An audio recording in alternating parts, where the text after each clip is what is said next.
ગઈકાલે ખૂબ જ કરુણ ઘટના ઘટી છે અને એર ઇન્ડિયાનું જે પ્લેન ક્રેશ થયું છે એમાં આશરે પેસેન્જરો અને નીચે જે વિદ્યાર્થીઓ હતા ટોટલ લગભગ 265 જેટલા લોકોની જાનની ક્ષતિ થઈ છે. ખૂબ દુઃખદ ઘટના છે. દેશમાં અને વિશ્વમાં આવી ક્યારેય ઘટના ન ઘટી હોય એ ખૂબ હૃદયદ્રાવક અને ખૂબ જ વેદનાવાળી ઘટના ઘટી છે. અને એમાંય આપણા ગુજરાત રાજ્યના પનોતા પુત્ર અમારા વિદ્યાર્થી પરિષદના અમારા વડીલ, જેની સાથે હું 1978થી વિદ્યાર્થી પરિષદમાં જોડાણો હતો અને વિદ્યાર્થી પરિષદથી છેક અત્યાર સુધી મતલબ પંચાયતથી પાર્લામેન્ટ સુધી એ વ્યક્તિ પહોંચ્યા અને ગુજરાતની, દેશની, રાજકોટની ખૂબ જ અસરકારક સેવા કરી છે એવા અમારા મુરબ્બી વડીલ અને પાર્ટીના પ્રથમ કક્ષાના રાજકીય નેતા અમારા વિજયભાઈ રૂપાણીનું પણ દુઃખદ અવસાન થયું છે.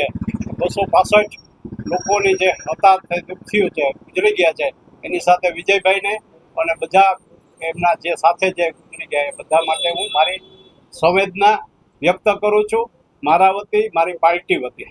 ખાસ તો એવી હાલત થઈ છે કે હું દિલ્હીમાં ગઈકાલે એક મિટિંગમાં હતો અગત્યની, ત્યારે મને લગભગ 1:45-50ની વચ્ચે ટાઈમ્સ ઓફ ઇન્ડિયાનો ફોન આવ્યો અને પૂછતા કરવા માગતા હતા કે ખરેખર શું બનાવ બન્યો છે. ત્યારે મને જાણવા મળ્યું, ખૂબ દુઃખ થયું છે.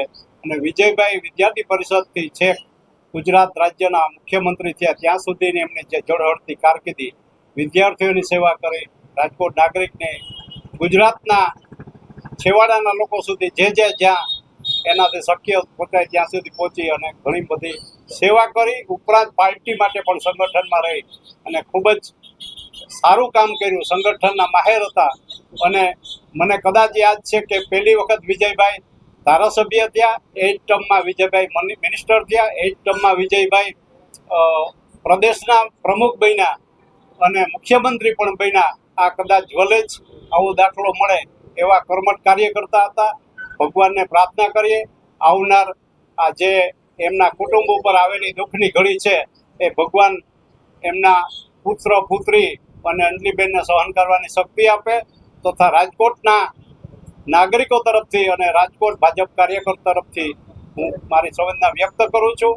અને મને એવું થાય છે ભગવાનને કહેવાનું કે જેમ પેલા એક ભાઈ બચી ગયા એમ કદાચ વિજયભાઈ પણ જો બચી ગયા હોત તો ઈશ્વરને ત્યાં ખોટ ન પડે, તો અમને અહીંયા ખોટ પડી છે એ ખોટ પૂરી શકાય એવી નથી. ભગવાનને ફરીથી પ્રાર્થના, સૌના આત્માને શ્રદ્ધાંજલિ આપું છું અને સૌના આત્માને ભગવાન એમને સાંત્વના આપે, એના સગાવાલા કુટુંબી પરિવારને પણ સાંત્વના મળે એવી મારી હૃદયપૂર્વકની હું અપીલ કરું છું, પ્રાર્થના કરું છું ભગવાન પાસે. નમસ્તે. ભારત માતા કી જય.